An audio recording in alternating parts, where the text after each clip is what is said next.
In this video, I'll show you how I got to the current state of my canoe, which is in progress. I'll start with a walk around the shop. Here's my table saw, which I thought I cleaned up, but obviously did not. There's my bandsaw, a red shop stool that Mike Dietrich gave me. I think it was his father's. Some unfinished guitars that are competing with canoe time. My workbenches, which are normally a lot more cluttered than this. Normally you can't even see the top of them. And now on the right you can see my canoe coming into the picture. The canoe is made mostly from thin strips of cedar, hence the term Stripbuilt. The bottom of the boat has yet to be filled in, as you'll see in a second here as we come over the top. So you can see the sort of football shaped area that needs to be done. Now I'll show you how I got to this point.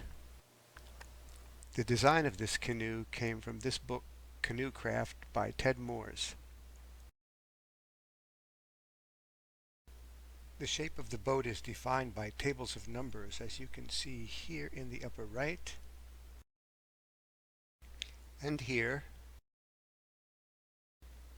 These numbers are plotted out to create patterns that define the shapes of various parts of the boat. The patterns get transferred to plywood that get cut out to generate forms that the boat will be built on. These forms get mounted on something called the Strongback. Here's the base of the Strongback made out of 2x4s. Here's the Strongback mounted on the base.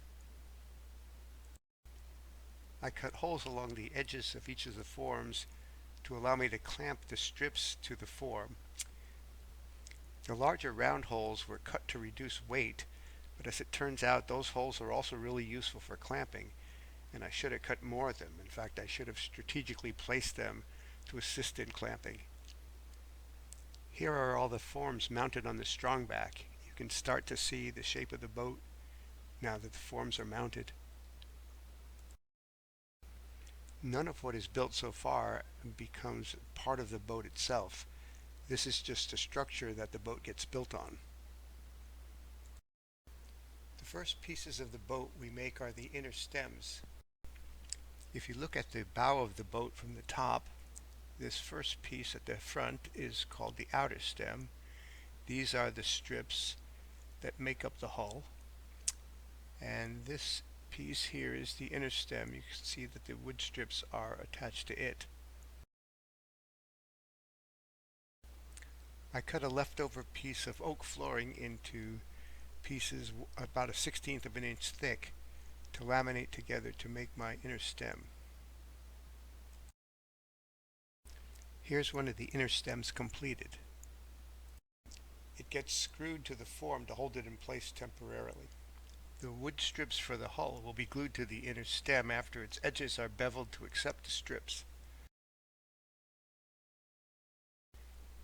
I used a table saw to cut the cedar boards into thin strips, and then these strips are milled with a bead on one edge and a cove on the other edge. The bead and cove edges allow for a tight glue joint even on a curved hull, as you can see here. Here are the first two strips of the hull getting set up on the form, one on each side of the canoe, and you can see here how they get attached to the inner stem. Strips are added one at a time to build up the sides of the hull. This brings me to the current state of the boat, where the sides are built up but the bottom needs to be filled in. As you can see, there's a lot more work to do. Thanks for watching.